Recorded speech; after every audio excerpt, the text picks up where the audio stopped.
13 different professors teaching 18 sessions, all available online, including a printed workbook to help you apply what you've learned and 1-year access to AFA streaming content to give you even more resources. Find out more about Activate and sign up today at activate.afa.net.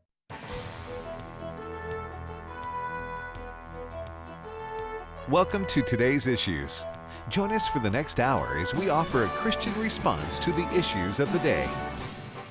And good Wednesday morning, everyone. Fred Jackson here again today. The boss is away along with Brother Ed. They'll be back Trivia Friday on Friday. But we're taking care of the shop while the folks are away. With me in studio, Chris Woodward. Good morning, Chris. Hello. And Brother Ray Pritchard from Keep Believing in the city of Kansas City, Kansas. Hey, how you doing, Fred? Doing well, because when I got up this morning, I take a walk in the early mornings, and the temperature was 69 this morning.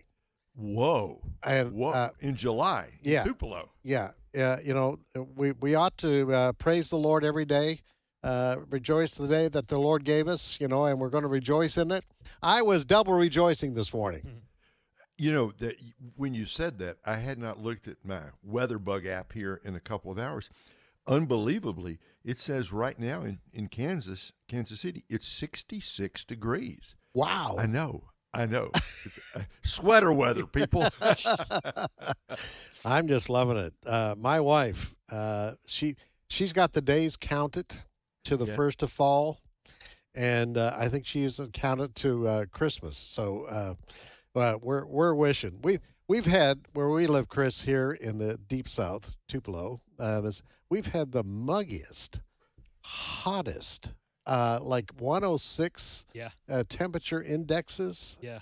And I know a lot of local folks say, I just love it. Bring on the heat. I'm one of them. I will tell Bless your heart. Yes. Yeah. It's been, and this is for people that have never had the privilege to visit the great state of Mississippi, and I do not say that tongue in cheek because it is worth a visit to come see us. This is not even hot yet. August is pretty brutal. When you go to that first high school football game on a Friday night in northeast Mississippi, you lose about 26 pounds somewhere between kickoff and like the first time out just from sweating. Yeah. It does get pretty brutal. It has been sticky. I will agree there. I do applaud your wife for looking forward to fall, because we do joke here in Mississippi that fall is our greatest 2 weeks of weather, somewhere between Thanksgiving and President's Day. So 66 in Kansas City at just after 10 o'clock in the morning. You know, Fred, I clearly need to correct myself. Oh. Obviously, I cannot read. Oh, no. I'm having some difficulties reading here. So it was 66 about 4 hours ago. So about the time you were getting up, it's now 80 degrees. Okay. And heading up to 89. So I guess that's more typical for July. I was going to say, if it's 66 in Kansas City, our good friend Jan Markell in Minnesota must be expecting snow today. That's right. Yeah, they have 2 seasons there, August 1st and winter. And winter, that's right. All right, listen, much going on. I come in the morning these days, and it's just, what's happening in Washington, D.C.? What is the very latest? What's really interesting, guys, is that still I'm getting from the liberal media, like the Associated Press, words like chaos to describe the Biden administration and Democrats right now. Mm-hmm. They're still referring to that debate from, the 27th of June as the president's dismal performance. So all of that's going on. We're going to talk a little bit more about that. But, down there in Florida, Mar-a-Lago, we have Donald Trump sitting there just smiling, just looking at what's going on, and just, He had a great night, obviously, on the debate. Yeah. But he has been watching the unfolding, ongoing controversy involving Joe Biden's performance that night and what it means for the Democrats. Because Democrats held this big meeting yesterday, Chris, and some of them were coming out and saying, we're standing by Biden, but others are still saying no. I mean, there's some coming out. Is it Bennett? Yeah, Michael Bennett. Michael Bennett is just out there saying it's time for Joe to go. Yeah, and that's Fred's not making it up. We can play the words from the Colorado Democrat right now. This is Senator Michael Bennett talking to CNN's Caitlin Collins about Biden staying and what that means for Democrats down ballot. Clip 5. This race is on a trajectory that is very worrisome if you care about the future of this country. Joe Biden was 9 points up at this time. The last time he was running, Hillary Clinton was 5 points up. This is the first time in more than 20 years that a Republican president has been up in this part of the campaign.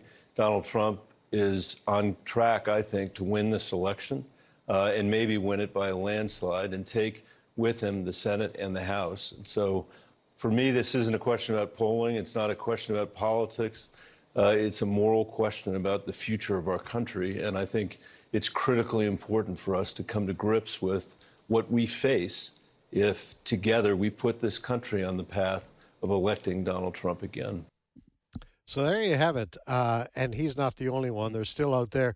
Right. So you have about 3 different groups within the Democratic Party, Ray. You've got the group that says we're all in for Joe Biden. You've got the other group that are kind of like Bennett. But then the third group is this group that's in between saying we're standing by Joe for now. We like Joe, that sort of thing. So not a ringing endorsement, Ray, from his party. Look, Fred, the dam has broken, and the water is gushing through. This is a 5-alarm catastrophe for the Democrat Party, because what's clear on one hand, if we just want to set it up this way, on one hand, Joe Biden, or at least his wife, Jill, they do not want him to go, and the son, Hunter, that Joe Biden doesn't want to go. His closest advisors are saying stay in. But you have this constant, I was going to call it drip, drip, drip, but I think it's more than that. You have, it seems like every few hours now, you have a new Democrat spokesperson, Democrat senator, Democrat congressman who's saying, Joe, it's time to go. I'm reminded back in 1974 when Richard Nixon resigned, he did not decide to resign until finally a group of Republican senators led by Barry Goldwater came to the White House and said, Mr. President, you can't win in Congress. You have to go now. And that's when he made his decision. I think something like that has got to happen because this is a house on fire, and they aren't going to be able to put the fire out until Joe Biden says, I'm stepping down. Yeah. And there's word this morning, guys, and we're gonna have Sandy Rios on in about 20 minutes or so. There is word this morning, it's a front page story on Fox right now, that some of Barack Obama's people have come up with a plan that would allow Joe Biden to exit gracefully and put a brand new ticket before the convention, the Democratic convention, which is coming up in August, in about, 4.5 weeks. Right.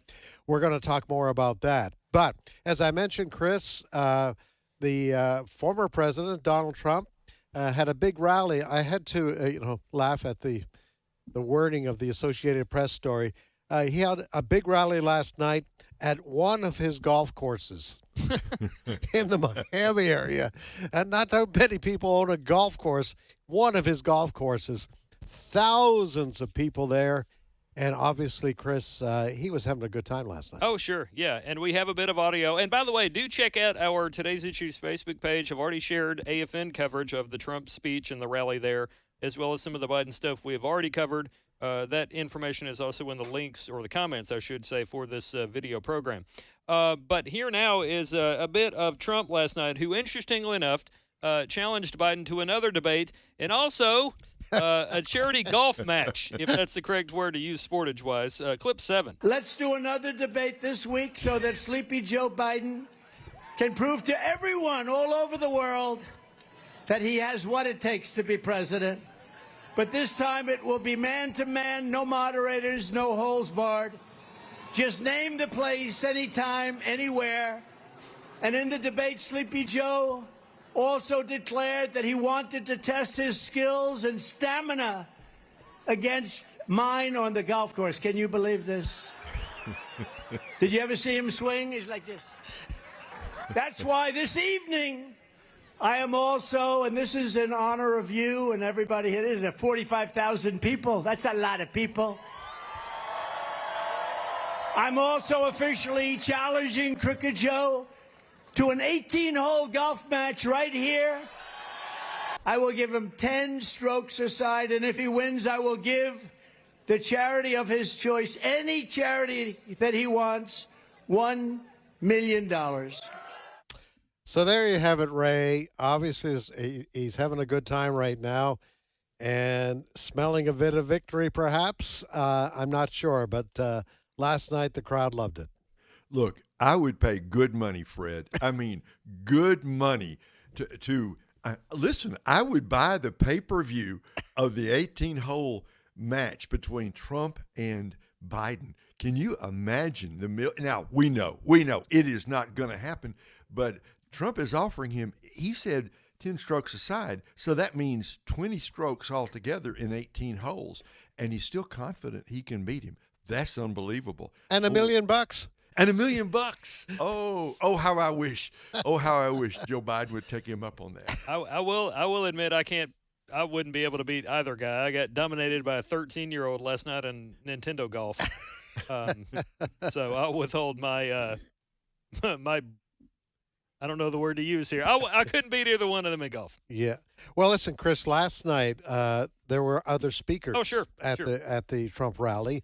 One of them being Senator Marco Rubio, who apparently is on former President Trump's short list for a VP pick. Yeah, and that's been the case for a while. The two guys were the best of frenemies back in 2016. Trump called him Little Marco on multiple occasions.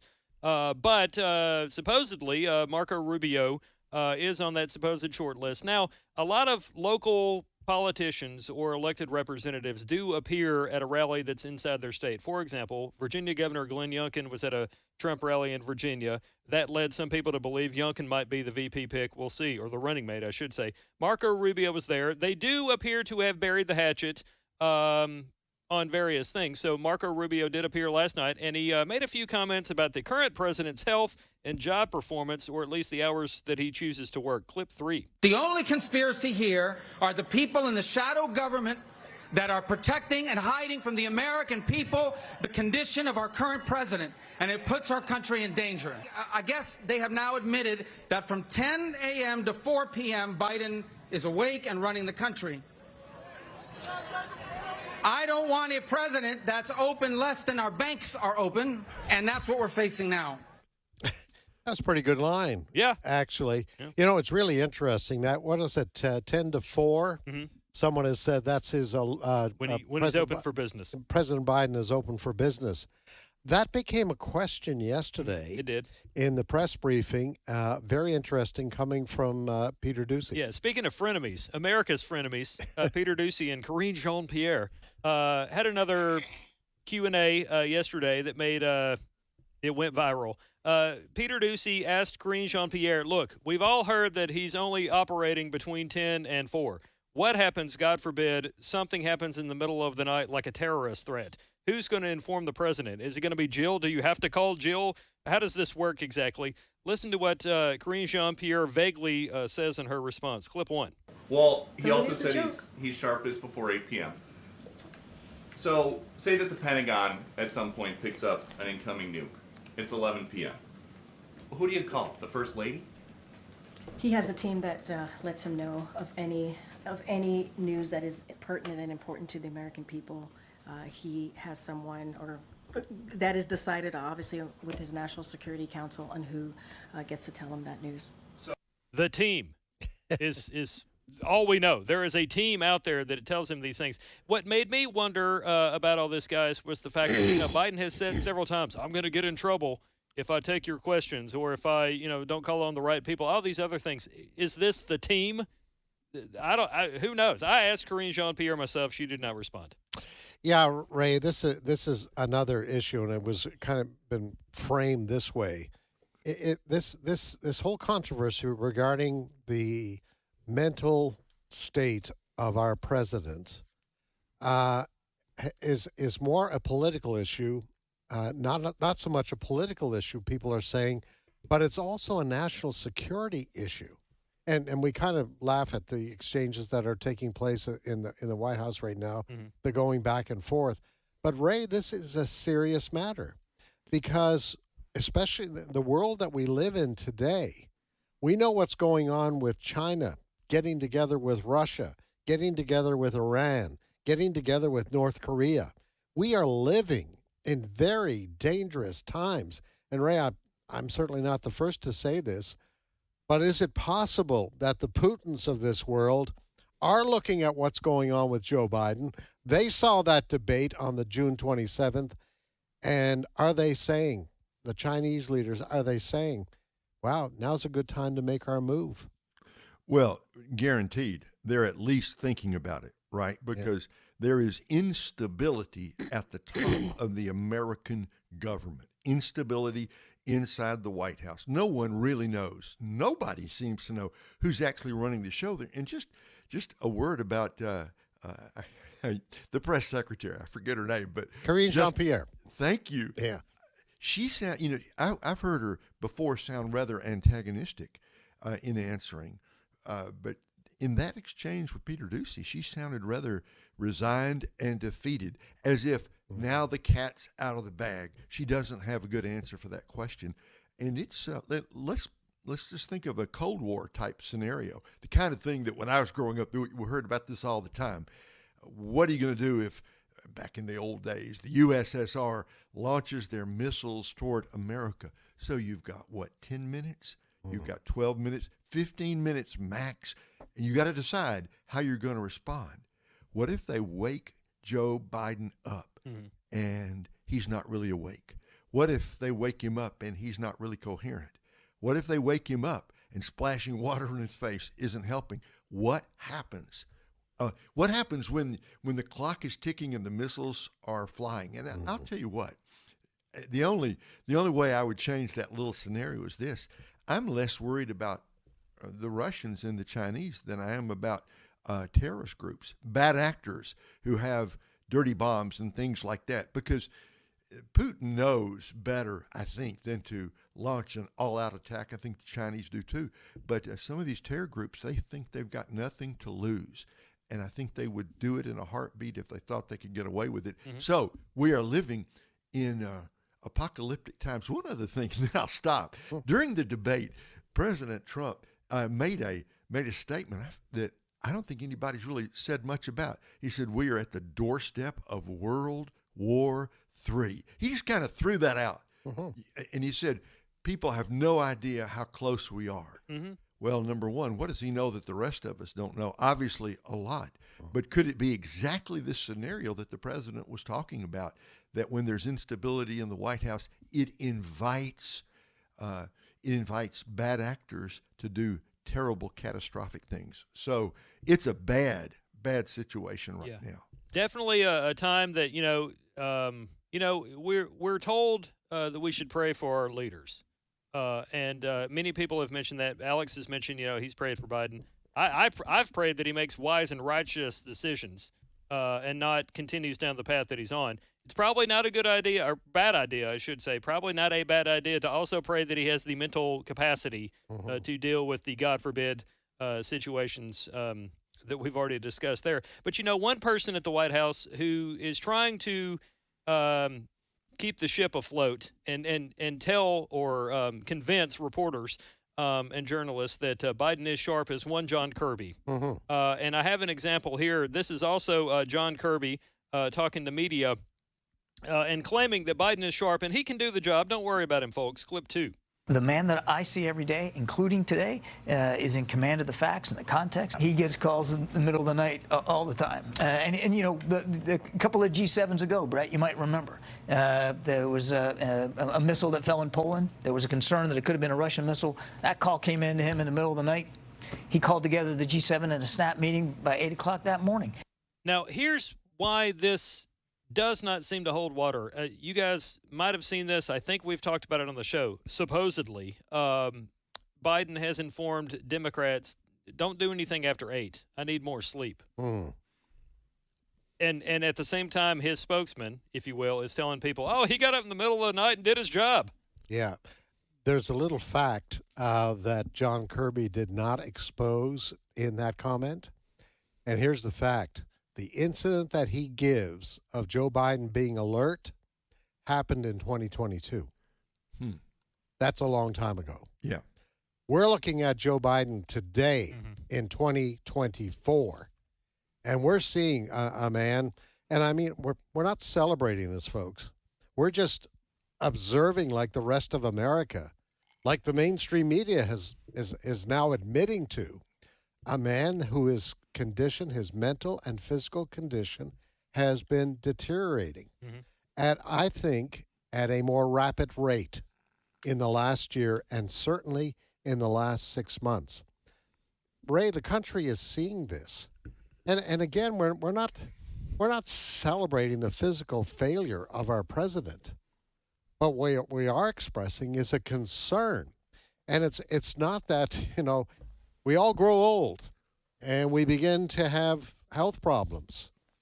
But he is the president of the United States, the most difficult job there is on the planet. So now what we have, Fred, is we've got medical professionals, not necessarily Republican or Democrat, but just medical professionals who are openly, they're not exactly diagnosing, but they're discussing. We've got Parkinson's experts who are saying he's got all the symptoms. There was somebody yesterday or day before yesterday who said, compared it to Lewy body dementia, vascular dementia, or some other sort of brain deterioration. Here's the thing. You're 81. If that's happening now, it cannot possibly get better.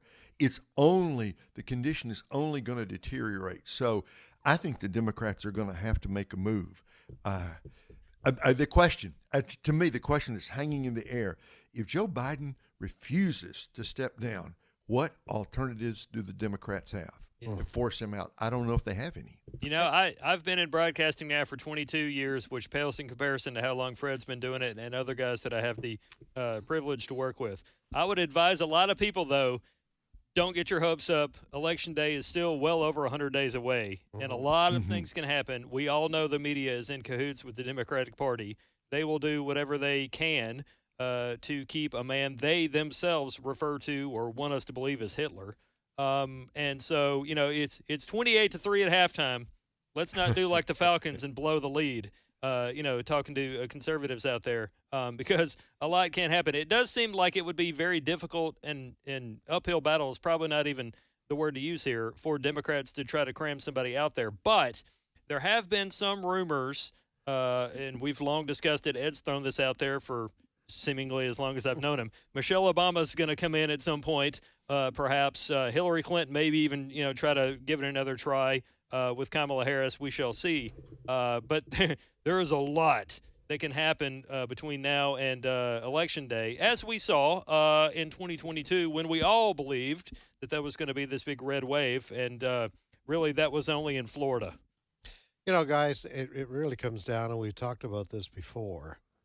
Why isn't Jill Biden, why isn't Hunter Biden, and more so Jill Biden, encouraging her husband, honey, you've done a great job. I have an idea. What do you have? She enjoys being the first lady, and she feels she is doing I know that has been said, but you love your husband. I'm assuming that.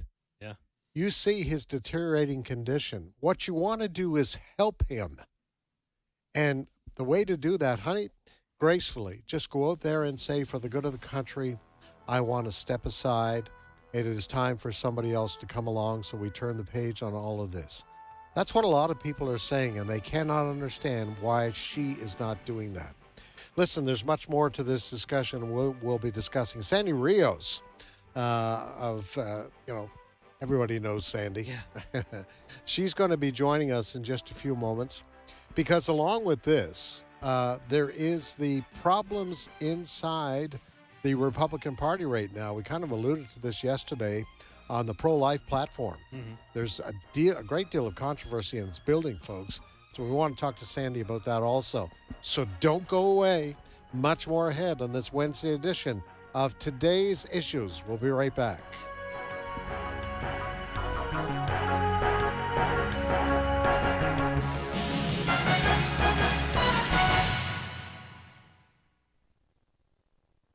It's my turn. Here is your host for My Turn, Don Wildman.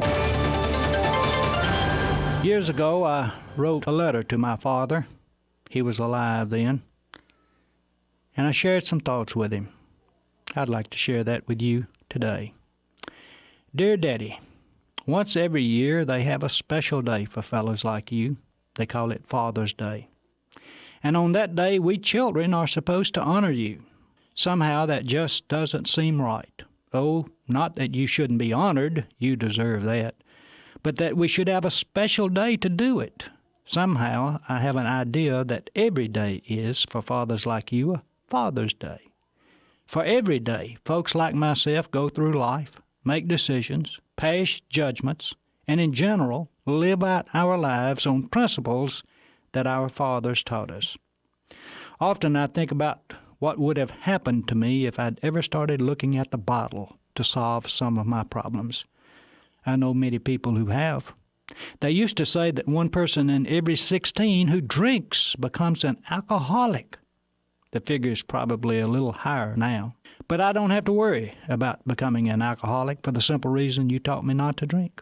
I remember very clearly when I was but a youngster asking you about drinking. You told me that you never did. That solved the thing for me then and there. If you didn't drink, then I knew I shouldn't either. I sincerely try to treat people fair and honest, to treat them as I would like to be treated. In other words, I try to apply the golden rule to my life. Where did I learn this? Not so much from my Sunday school teacher or preacher as from you.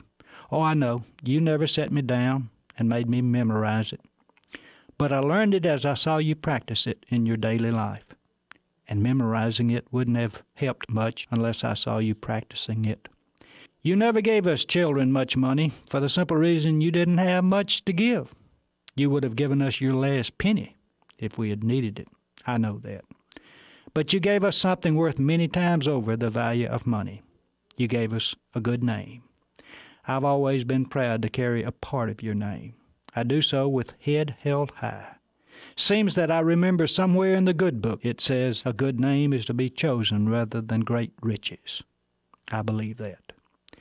As I grow older in years, I grow continually more thankful for your influence on me. I cannot knowingly cheat a man or tell a lie or do any other thing which is morally wrong for the simple reason that as a growing kid, you taught me an honest, better way of living. Most folks measure success today by how high you rise or how much money you make or how powerful you are. Those criteria are false. And those persons who measure success by them are fools. The successful people are people like you. They are people who give their children real riches, spiritual riches. I have many ambitions in this life, Daddy. You know that. But ranking high on the list is this one, to be as good a father to my children as you were to yours. If I can do it, I too can be successful. Thanks for giving me a good start. This has been My Turn with Don Wildman, a production of the American Family Association. Jesus said, "Let the little children come to me, and do not hinder them, for the kingdom of heaven belongs to such as these." Matthew 19:14. American Family Radio. This is Today's Issues. Email your comments to comments@afr.net. Past broadcasts of Today's Issues are available for listening and viewing in the archive at afr.net. Now, back to more of Today's Issues. And indeed, welcome back to this Wednesday edition of Today's Issues. Fred Jackson, Chris Woodward, and Dr. Ray Pritchard. We're all filling in for Tim and for Ed. They're away at meetings this week. And joining us right now is our one-time great favorite in the early morning, but still out there with Sandy Rios 24/7 podcast. Sandy Rios joins us. Good morning, Sandy. Good morning, Fred and Ray and Chris. It's so nice to talk to you guys. It sure is. Hey, listen, Sandy, I know you spent so many years in Washington watching the politics. You must be just amazed as the rest of us at what is happening in Washington, D.C. right now? Well, yes, I am. It's like reminds me of the news when I was in radio in Chicago, and I would read some crime report, and I'd think to myself, I've never heard anything worse than this. This horrible deed that somebody did to somebody else. That's the worst I've ever heard. That's as bad as it can get. And lo and behold, I'd read another paper, and something worse would happen. And yes, that's what D.C. reminds me of.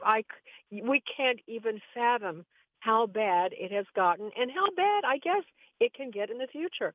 It's stunning, Fred. It really is. The wheels truly are coming off the bus.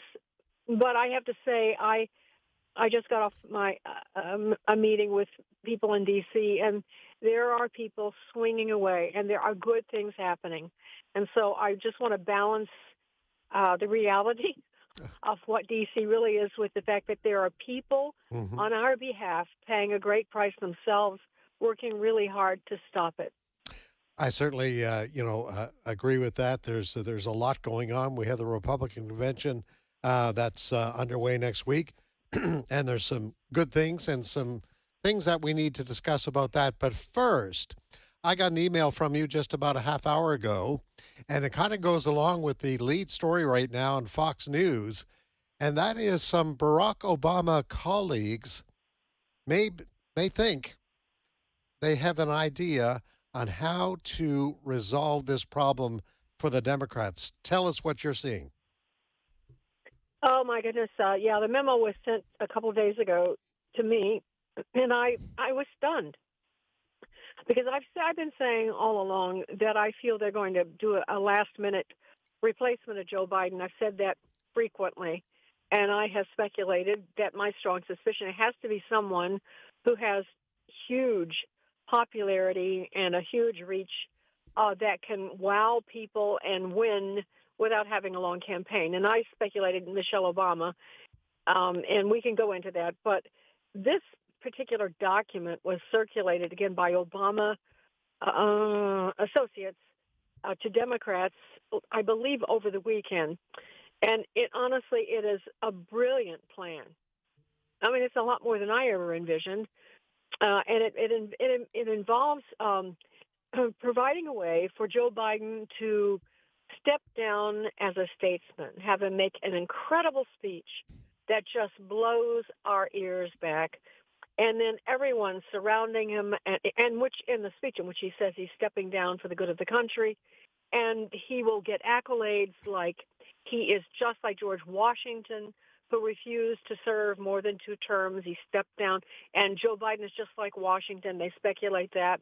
And then they're going to do this truncated candidate selection process. They have fancy names for all of it that I can't recall in this moment. But so they're going to have like a very quick primary where they try to find the right candidate, and they're going to select like 9 maybe, and they're going to have kind of a contest between them. And they're going to bring in a movie producer who will produce their convention, and it's going to be so good. They're going to bring the biographies of all these and talk about how wonderful they are, and soft lighting and great sound, and they are going to wow the American people by their production, and they're going to have this elimination of these candidates while they can watch it each night like a soap opera. Who's going to win? Who's going to win? And there'll be the big buildup until the last night of the convention, and this person will be nominated. And they speculate there'll be 200 million people watching the convention because of the suspension, and they're going to win. The problem is, Fred, they have to get Joe Biden to step aside. Yes, that's the problem. Yeah, and so it sounds like the producers of Who Shot JR. Oh, absolutely. No, absolutely. Well, it's what they did with the J6 hearings. Yes. I mean, that was produced, and that was a movie production, like a miniseries. Yeah. It had nothing to do with reality. Hey, and by that I mean... I want to open the floor to Ray in just a second, but I have to ask you... I have a lot of words today. Yeah, no, that's great. Hey, listen, I have to ask you the question. All right, so You've built this, so the Obama operatives are coming out with this. This is what we believe. All right, who do you think are the possible candidates for the ticket? Well, they list actually in their document. Michelle Obama, no. See, Michelle is not one of them. She's one of the players in this docudrama, this mini series that they would produce. She would be one of the persons they would bring in. Twyla, what's the artist that? Oh gosh, I just can't even think of her name in this moment. Our little redheaded artist who's so popular with everyone right now, who's a leftist. They bring her in. Stephen Colbert. They bring all the stars in. But as far as candidates, Kamala would be one of them. Probably some of these governors would be on the list. They Gretchen Whitmer but of course, I don't think they mentioned Michelle Obama in that list. No, because they wouldn't, you see, because I think they're planning that as a surprise. That's what I think. I was fascinated in reading this article, Ray, because they would have people like Oprah Winfrey would have a little program. I mean, they want to, like you say, Sandy, they'd kind of Hollywood this thing like crazy, and have the stars that would come out and do all of this. Go ahead, Ray. Well, Sandy, I think you were talking about Taylor Swift on the yes, the list I was. of the, Thank you, Ray. Thank you. Thank you. Yeah, because she's on the list along with unbelievably Steph Curry, who plays for the Golden State Warriors. I mean, whoever thought this up has a very creative mind. So, and toward the end of it, it's actually a creative dream. It's a marketer's dream to do this, and I don't doubt you'd have hundreds of millions of people watching if it actually unfolded this way. But the guy at the end says, well, I don't think it's going to happen because, Joe Biden and all of that. Do you think there's any chance, not just for this scenario, but do you see any real possibility that Joe Biden is going to willingly step down, say he's not going to run again before the Democratic convention? Is that even a possibility in your mind? Well, yes, I think so, Ray, because for one thing, he's a sick man.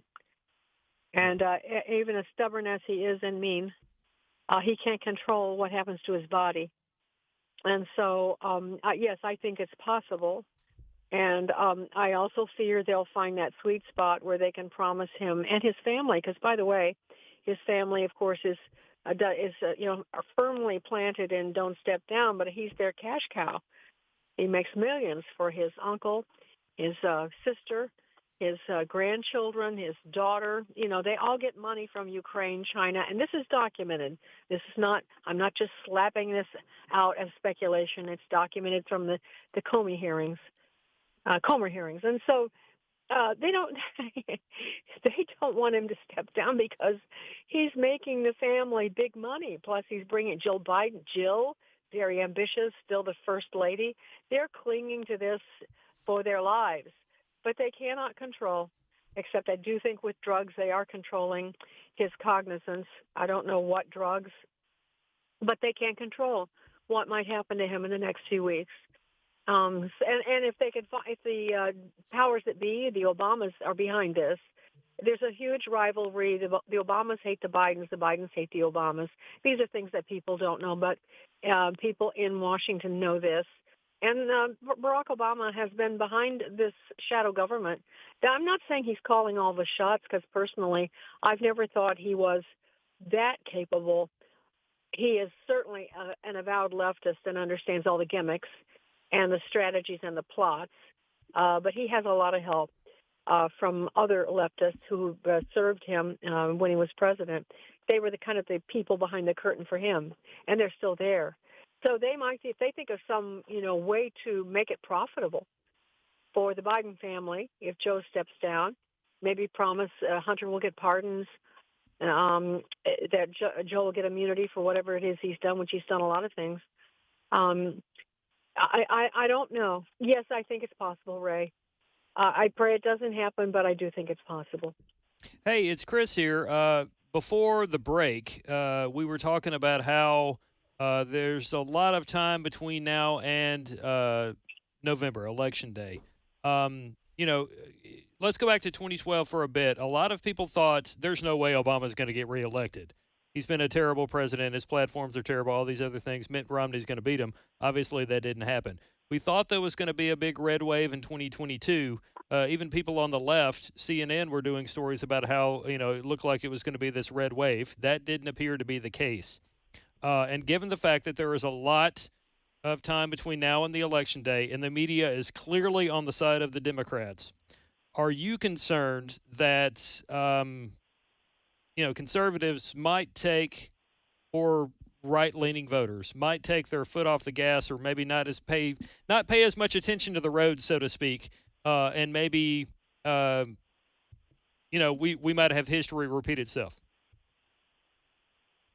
Well, Chris, of course, I think we're already there. I think that certainly in the Christian world, not AFR listeners, because thank God the news department led by Fred, our talk shows, have had tremendous impact on this country. I remember that we were ranked, I think, number 3 in terms of influence in the 2016 election. So we have some wonderful people listening who really do step up and do something. But there's a vast amount of Christian voters who don't vote. They don't care. They still are asleep. They're still playing golf and, taking vacations, and they're just unaware. They're just unaware. American Family Radio brings information that people who listen to other Christian outlets don't hear. That's a broad generalization. But I would just say, I fear we're in the same place, the same thing. But also, Chris, I have to also say that, which I believe you would agree, there was so much voter malfeasance, and we have no idea how long this has been going on. We only really became aware of how bad it was in 2020. But I don't really believe there wasn't a red wave personally. I think that's not true. But we have the same problems this election as we had last now in terms of securing the vote. In fact, we have now added to this the danger of this. The Biden administration is pulling out all the stops to register the illegal immigrants who have come into this country. And as we're speaking, we have 30 million illegal immigrants in this country. Now, 15 million have come across the border since Biden's been president, but they are actually actively, we know this, documented, they are going after the illegal immigrant vote in shelters and hotels in New York City. They're registering them to vote, and they're telling them who to vote for. This is a huge danger, and that's why right now in the House and House right now, the SAVE Act is being, it's in the works. It's bubbling up. Chip Roy and Mike Lee were the sponsors, and what the SAVE Act would do would be require proof of citizenship to vote in this country. This would be a federal law. And so it's very close to passing in the House. It's pretty much, we think pretty certainly it will pass. Speaker Johnson's gotten behind it, thank God. The Senate, hey, the Democrats, the progressive Democrats, and that includes all of them, the progressive, that they love to call themselves that. Okay, so let's call them that. They're all about this. And they are pulling out all the stops to stop this legislation. No, we must. Illegal immigrant voting is not a problem, they would say. They say it's against the law. Well, technically it is. But the problem is our election laws, because the progressive Democrats have worked to make it so. There are no ways to prevent it. In motor voter, you're offered a voter registration, and you don't have to have a proof of citizenship, and you don't have to be a citizen to get a driver's license. That's just one thing. So I could go on and on, but they are busy setting about the business of stealing this next election too. But the people that love this country and actually believe in law and order and borders are fighting back. There are a lot of efforts right now. So my long-winded answer to you, Chris, is I do believe there was a red wave. I do believe that Joe Biden is not the duly elected president. However controversial, sorry, that's the truth. And I think we may see more of that in this election. Certainly some states have done nothing. 19 states have no don't require people to be citizens of the country to vote right now. But this law, if it passes, would override that. Yes. It's called so the that's where we are. SAVE Act, Safeguard American Voter Eligibility Act. That's what it's called. And it would force people to prove their citizenship before they can vote. Imagine that. Mm-hmm. And Sandy, you've been talking about that on your podcast, Sandy Rios 24/7. Talk a little bit about your latest program on that. Yeah, well, Cleta Mitchell, who is not a name that maybe most people recognize. Cleta is one of those personalities who's been around for decades in Washington. She's a rock star, or she's hated, one or the other. Choose your side. Because Cleta's been working on the election integrity issue for all those years. She's probably, if not the nation's leading expert, certainly at the top three. And she has formed Citizens Vote Only. Sorry, Fred, I can't remember. I'm in the car traveling. Okay. But she's got this Only Citizens Voting Coalition, I think. Mm-hmm. And she is working like crazy, and she's also inviting all Americans to get involved in, certainly in the elections, watching, see what you see. If you see people registering other people to vote, you don't think they're citizens, you need to report it to your county election center, whatever county you're in. Report it, because that is actually against the law. And when you go to vote, keep your eyes open and be prepared to report something that you think is untoward. Or volunteer to be don't volunteer, go and be a paid poll worker. Because if you're paid, you actually have some authority in the polling place. And so that's another way. We can be vigilant and have a tremendous impact if the left, progressive Democrats, and that's who they are. We could say the left, but it is progressive Democrats. They're the ones running all of this.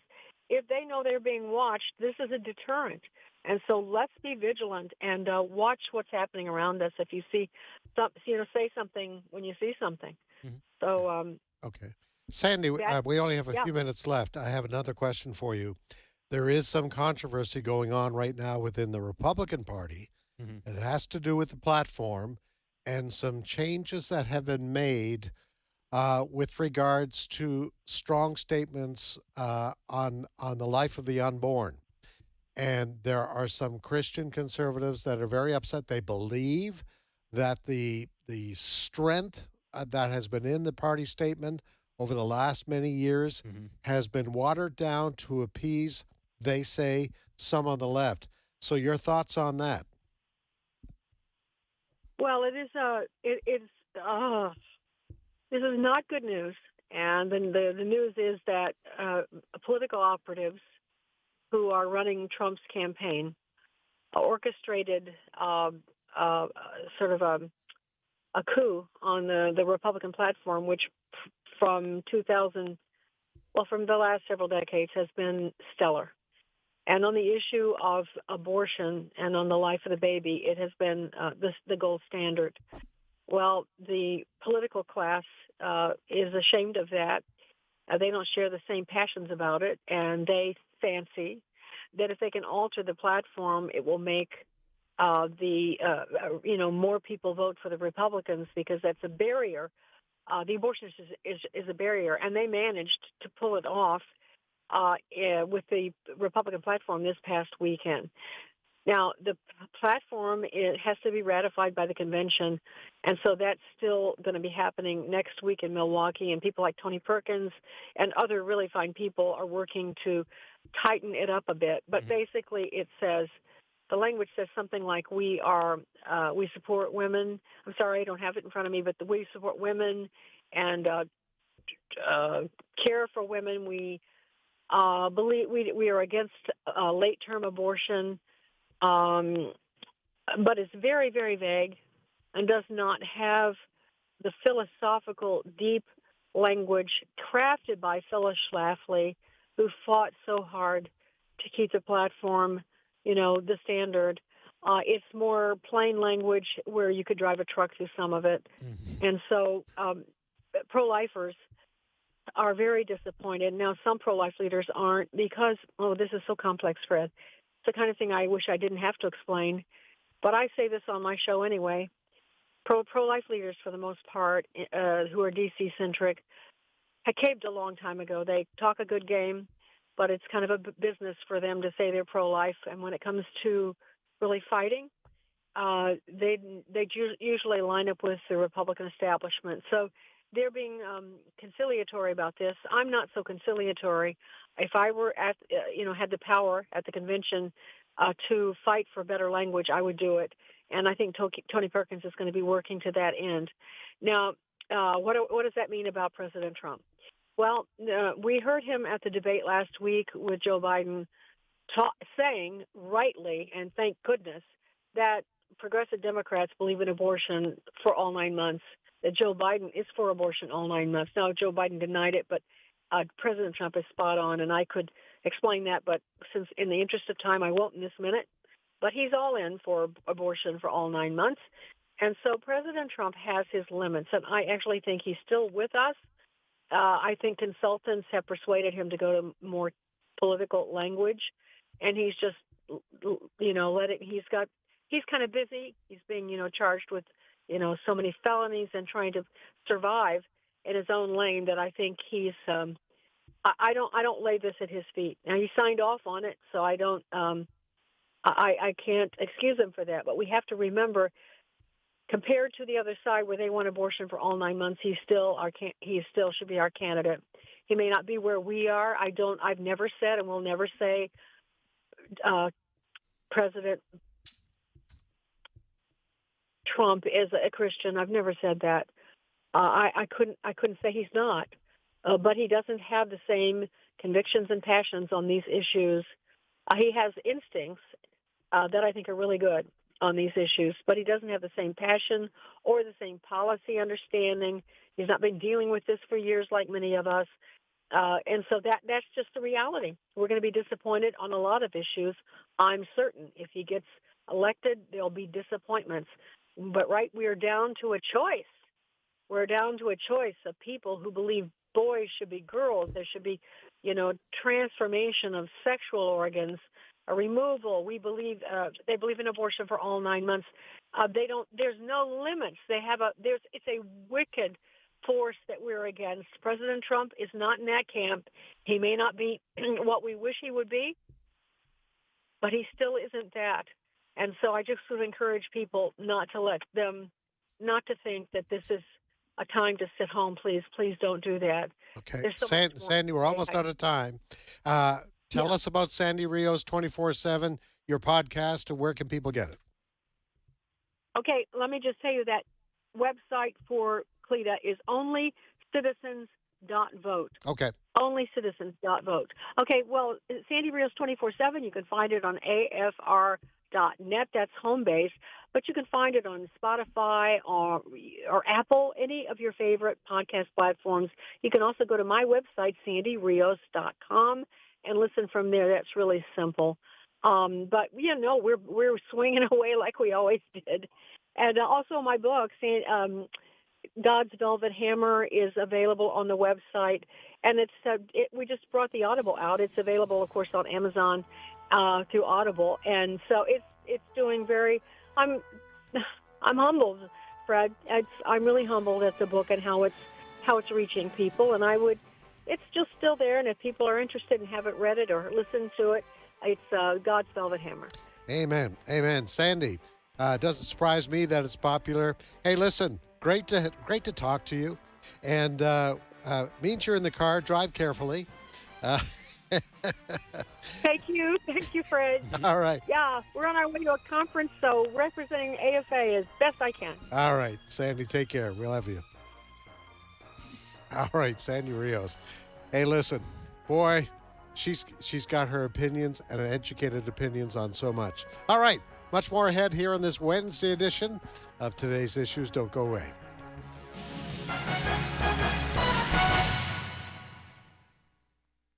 The views and opinions expressed in this broadcast may not necessarily reflect those of the American Family Association or American Family Radio. Faith, family, freedom. American Family Radio. You're aware of how important it is to stay engaged in America's culture war. One way American Family Association helps you to do that is through action alerts. Here's how it works. Once or twice a week, we'll email you about matters critical to America's families, and we'll offer ways to take action. Visit afa.net today and tap the Action Alert sign-up button. This is American Family Radio, a listener-supported ministry of the American Family Association.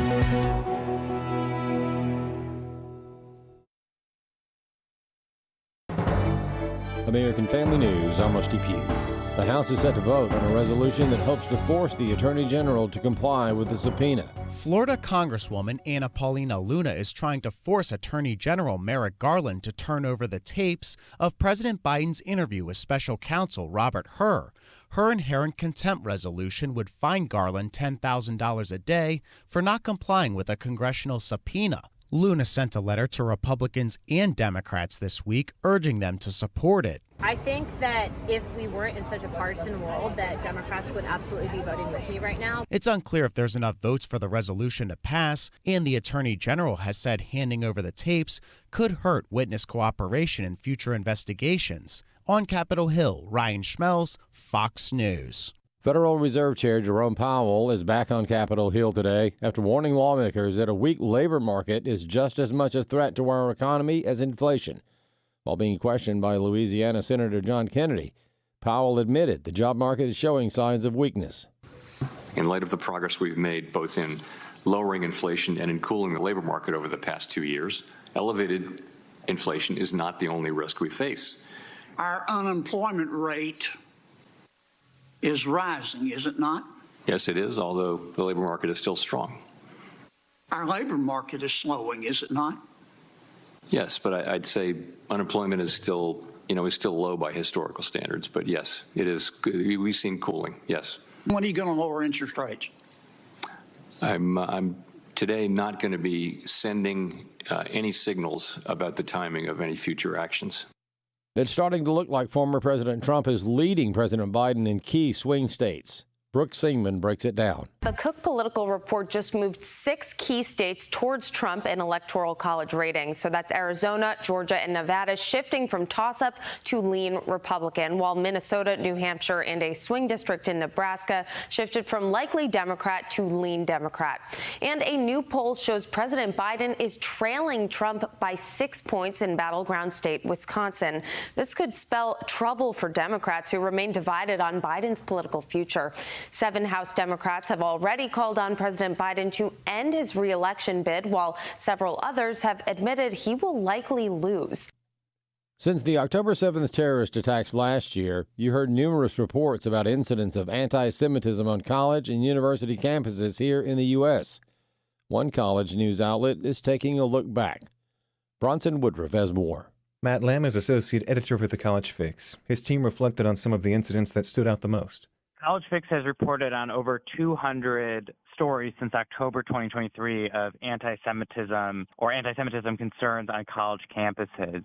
He said some of the stories go beyond just chanting or setting up encampments. And they include, for example, someone who allegedly firebombed a police car at UC Berkeley, Columbia University administrators who were caught mocking an anti-Semitism panel, Jewish students prevented from attending classes at MIT, and various graduation ceremonies that were disrupted by anti-Israel protesters. Lamb gave another example of encampments set up at UCLA in April and May. A reporter from the Daily Caller went to the encampments and was told that he shouldn't be asking questions because he's a white person. He said there was violence there and violence at other universities, such as when authorities tried to shut down encampments. At some universities, students have had their degrees withheld. In other cases, universities have had students arrested and then had the charges dropped. A lot of those cases, I assume, will continue to play out in the coming months. That's the nature of the criminal justice system. Of course, the students have due process rights, and there's various things that might be going on between the university and law enforcement and the students. Lamb said this will probably be an issue going into the fall, and that we'll see if universities that are better at cracking down on disruptive behavior see less of it in the upcoming school year. I'm Bronson Woodruff. U.S. stocks are ticking higher today, sending Wall Street toward more records. More news available online at afn.net and download the AFN mobile app for your Apple or Android device. I'm Rusty Pugh. The loss of a child through abortion, miscarriage, or stillbirth affects the emotional health of families. Feelings of anger, sadness, and regret can be overwhelming. There is hope and healing in the aftermath of a reproductive loss.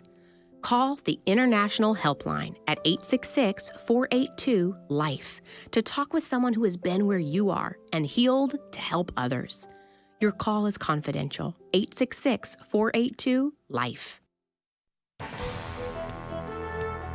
Today's Issues continues on AFR.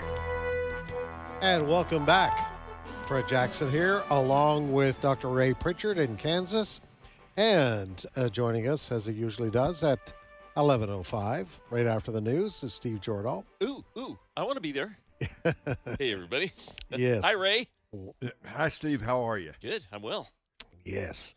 Hey, listen, just a great conversation with Sandy Rios just a few moments ago. And we were talking just towards the latter part of that interview with some controversy within the Republican National Committee platform as they're ready to present that at the convention next week in Milwaukee.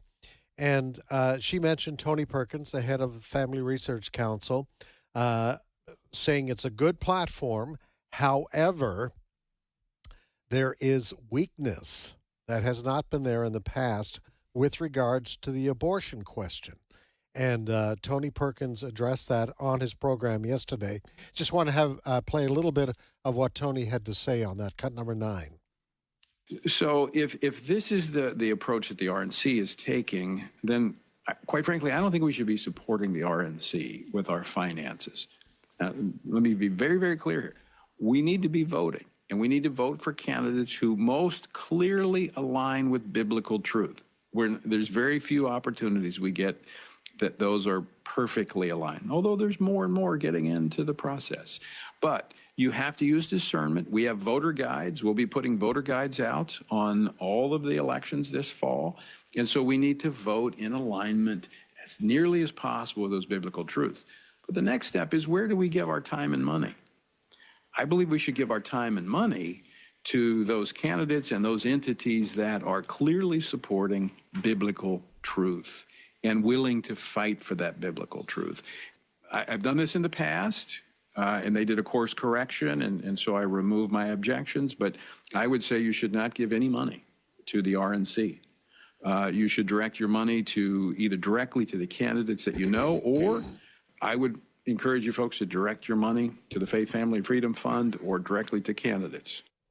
Ray, and I'm hearing what Tony is saying. You know, the Republican Party is certainly still the better choice than Democrats when it comes to value systems that reflect the Christian worldview. But at the same time, there's an opportunity, Ray, I think, to talk to delegates that are heading to the convention to make sure they hear the heart of the Tony Perkins, who are very concerned that the wording in the platform as it stands right now, as it was passed last weekend at the meeting of the platform committee, that it is watered down, not as strong as it has been in the past on abortion. And Ray, we should be telling those delegates, telling our members of Congress, that is not acceptable. Well, you're exactly right. The Republican Party for the last 40 years had been crystal clear and basically united on what it was going to say about abortion. Now, Roe v. Wade has been overturned, so the whole landscape, the playing field is different now. And I thought it was interesting what Sandy said, that she thinks this is less about Donald Trump than about the political advisors who are around him, trying to shift from being on the right to the middle. I get that. So there's a simple solution here. Don't know if this is going to happen, but it's a fairly simple way to solve this problem. Donald Trump did not give, at the debate, he didn't give a totally cohesive answer when he was asked about abortion. Admittedly, debate situation, you're under a lot of pressure, but he wasn't totally clear. He has a wonderful opportunity when he gives his speech at the Republican National Convention to make it perfectly clear that he is pro-life, that the Republican Party is pro-life, and that despite whatever the platform says, he is reaffirming our traditional stand for the unborn. That said, do I expect him to do it? I don't, but I wish he would, because that could put this whole controversy to bed. Because I have read a number of thoughtful Christian leaders who, they're not going to vote for Joe Biden. They are never going to vote for Joe Biden, but they are less enthusiastic about this election coming up than they could be or would be if the party stayed clear on its pro-life stance. So I think there's some work here to be done. Excuse me. I think what Tony is recognizing, and what I think evangelicals need to pay more attention to, is that our president, former president, is transactional. Mm-hmm.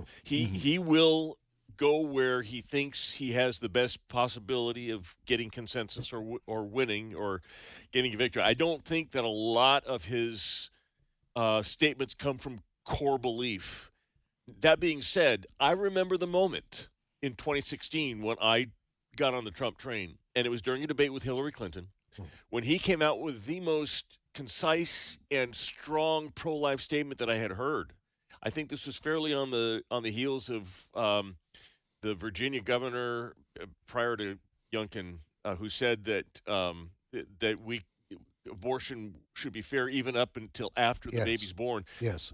He came out against that, but his statement on life at that point sold me. Yeah.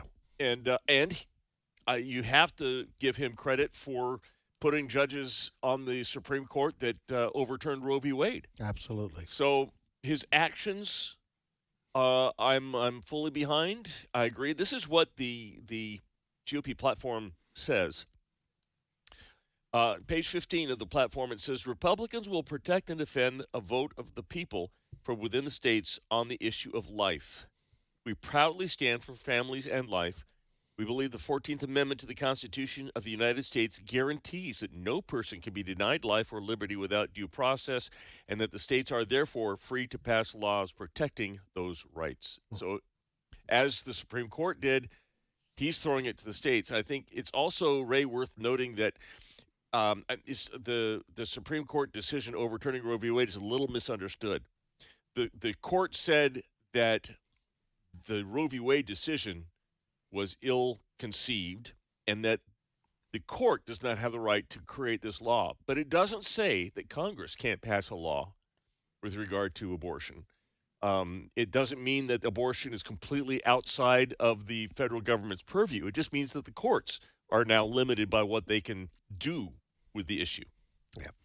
All right, next story. All right, the issue of our military, DEI in the military has come up just recently. They had a hearing about this, and Matt Gaetz was in this, and he has an interesting thought about this. We talk a lot about DEI, diversity, equity, and inclusion. The left, especially the squad and the far left, has totally embraced this, and they say it's a way to bring judgment or righteousness or whatever. I don't know how they claim it, but it bring equality and equity. Matt Gaetz has a little bit of a different view, and he wants no part of it in the military. Let's listen to Cut 11. I've heard my colleagues say that we need to learn critical race theory so as to better unify. And I don't think that really reflects a reading of John O. Callamore and Bell Hooks and people who don't present critical race theory as a unifying ideology. Critical race theory is an explicit critique of the civil rights movement. People write in the principal text of critical race theory that the civil rights movement got it wrong because the civil rights movement sought to have us come together as a nation and live in one country. So this is a separatist ideology. And I want to make clear, we're not trying to limit people's reading or understanding of things. Do that on your own time. But when it comes to the United States military, we should not be teaching people that immutable traits like their race define their destiny. Yeah, exactly. And this has been one of the big things that we have learned, Ray, in the last 3.5, almost 4 years of Joe Biden. They are inserting critical race theory. They are inserting diversity, equity, and inclusion across the board within departments. and making it litmus tests for how these departments, like Getz is saying about the military, it's happening within the education department. It's happening within the health division. It's happening in the environmental side of things. This is the worldview of the left. It is Marxism. Critical race theory is Marxism, and they're trying to impose that across the federal domain. And that's not going to change until there's a change in the government at the very highest level. As long as Joe Biden and his cronies are in power, this is what we're going to get. We're going to get more critical race theory. We're going to get more wokeism. We're going to get more DEI forced into the educational system and into the military. To me, I can hardly imagine anything more dangerous than watering down the American military, greatest on earth, with alien concepts of this woke nonsense and CRT and DEI, just to use this little bit of that alphabet soup. But again, it is Marxism, 100%. It doesn't unify anything. It's devoted. Yes. It's devoted to tearing society apart and pitting one group of people against another. I can't imagine anything worse for the military. So good for the Representative Matt Gaetz for speaking out. He's 100% right on this. It has been part of the latest gospel with, not being disrespectful to the gospel, but this is what they believe and fundamental truth within the Pentagon. And people who don't toe this line have been denied promotions. They've been drummed out of the military. You only get along in the military these days if you do and subscribe to the DEI philosophy and critical race theory. And what Matt Gaetz is saying is that it's racist.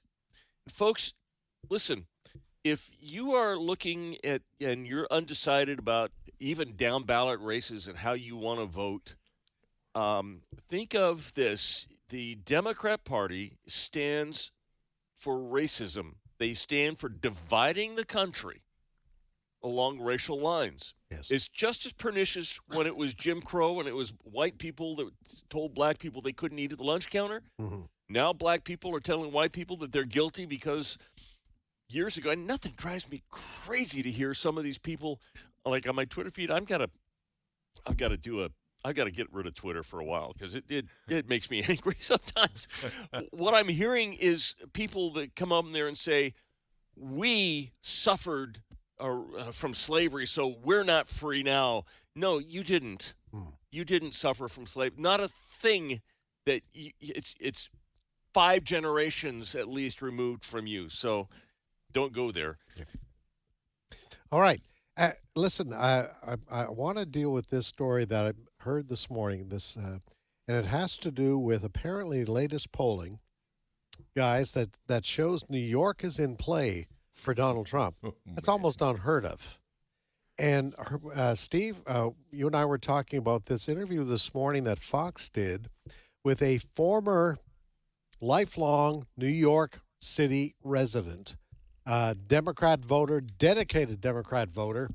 In fact, her name is Melissa Chapman, and she is not conservative. I mean, she is. Well, she wasn't. She wasn't. She may be now. She is spoken in favor of the wokeness agenda, LGBTQ, Black Lives Matter. But something, Steve, has happened. She is a Jewish lady, and she is most upset with Vice President Kamala Harris. Right. So this is a longer clip than we normally play. It's about 1 minute and 45 seconds. What you're going to hear, Democrat Melissa Chapman, she's talking to Fox News. Former Democrat. Yeah. Melissa Chapman, she's explaining, first of all, that New York is in play. She is supporting Donald Trump, which her neighbors and friends are just astounded at.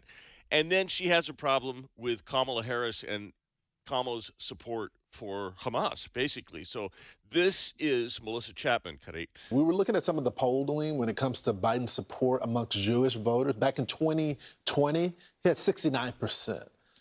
A new poll in April is showing that he's at 61%. Why are you deciding to turn to the Republican Party instead of the Democratic Party right now?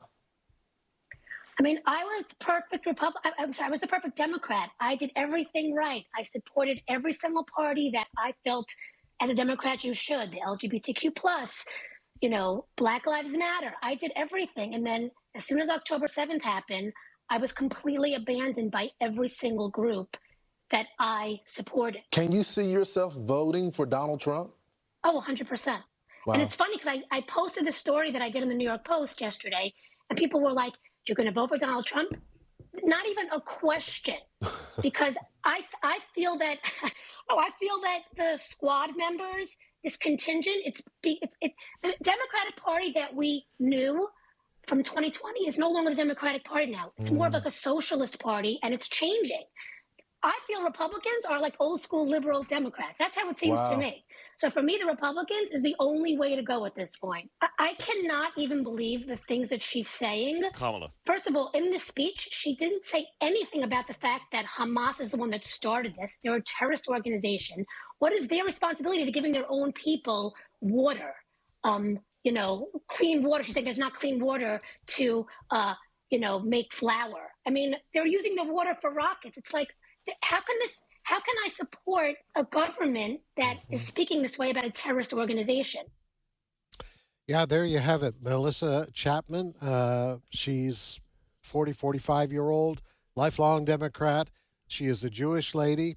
And Ray, as she's pointing out there, what has happened is that Kamala Harris in recent days in an interview basically was saying she understands the heart of the pro-Hamas demonstrators that we have seen in New York demonstrating against Israel, blaming Israel for what's going on right now when it's Hamas, of course we know, that carried out that October 7th massacre of more than 1,200 Israeli men, women, and children.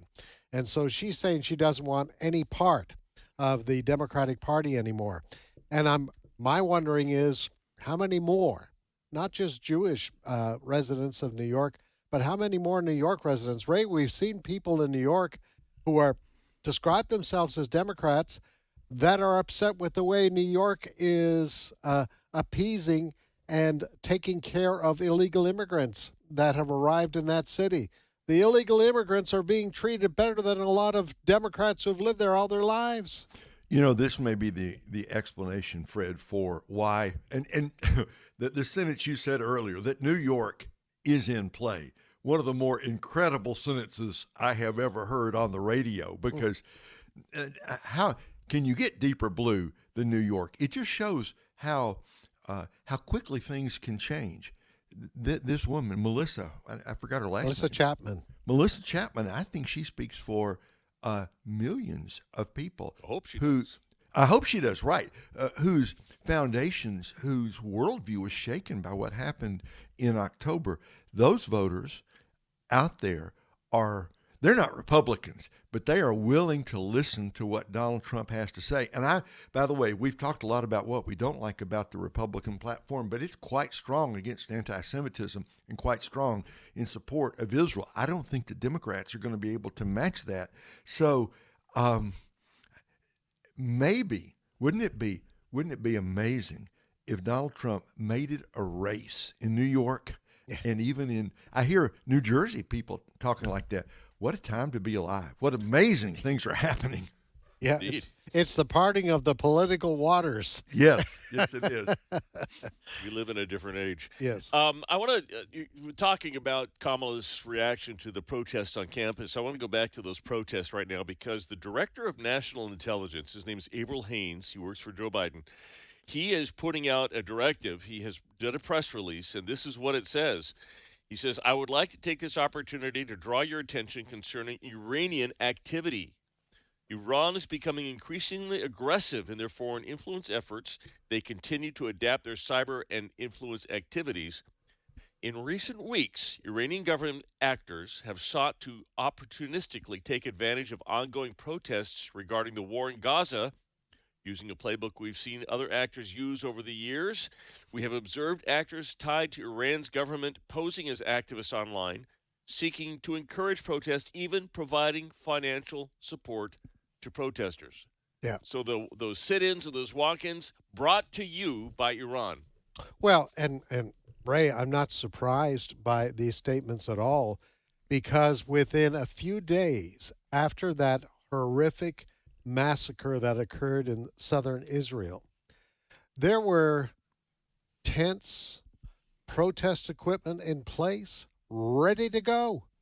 Within 48 hours, we saw this in New York, and then it spread to various places, our university campuses. So disgusting what we saw from those students who obviously have been brainwashed for a long, long time. We know that countries like Qatar have been putting millions of dollars into our university system.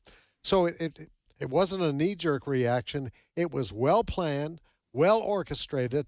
So it doesn't surprise me at all that Iran would like to insert itself into our political system. And this goes back to a topic we talked about in the last segment, which is who's going to take advantage? Which set of bad guys is going to take advantage of the current confusion and the instability in Washington? Russia, sure. China, sure. But much more, I think, Iran. Yeah. And nations like Iran there in the Middle East. The Iranians, there's no love lost between them and Israel, and they would start a war right now if they thought they could get away with it. So I am not surprised about this at all. Keep your eyes on the Middle East, folks, because I think that's where the next big events are going to take place. We talked about the Republican platform. One of the planks in that platform, Donald Trump has said that he's not going to send money to colleges that have DEI departments. If they're doing any kind of woke stuff, no money.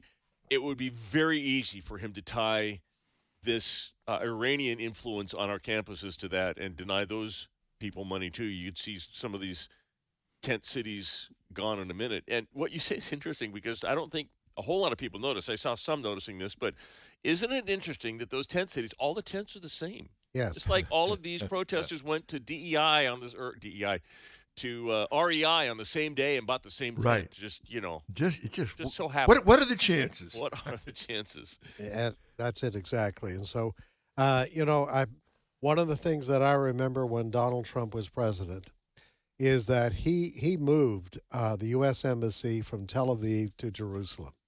How many presidents prior to him, Republican and Democrat, had promised in election campaigns they were going to do it, but Donald Trump did that. And I tell you, the people of Israel and Christians who support Israel have never forgotten that. He stands with Israel. And he's not going to put up with, it's so disgusting, Barack Obama sending pallets of cash to Iran, which only encouraged them to further develop their nuclear weapons. Donald Trump stopped that, put sanctions in place. And what did Joe Biden do? That one of the first things he did after canceling the petroleum industry in this country, one of the first things he did was remove those sanctions against Iran because he said they promised not to develop nuclear weapons. I mean, honestly, guys, who trusts the Ayatollah for a moment? Integrity is just not part of the fabric there. Despite the fact that I know God is moving in Iran, hearts are changing amongst the people there, and we celebrate that. Yep. We celebrate what the Lord is doing there. But Ray, when it comes to the leadership of those countries, don't trust them for a second. Well, look, the problem in Iran is not the people. Wonderful people there in Iran, but a terrible set of leaders. These mullahs, these ayatollahs, they are not on the side of peace or truth, for that matter. We live, guys, in interesting times. That is an understatement, both here at home, domestically, and around the world. We need to be in prayer, but we ought to be people of hope as Christians.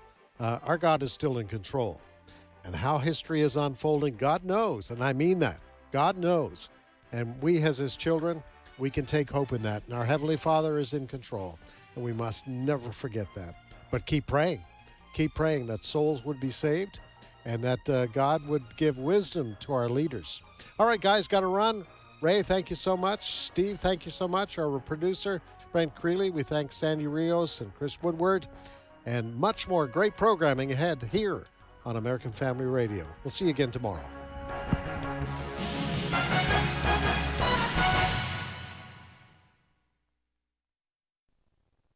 Hello, this is Tim Wildman, president of American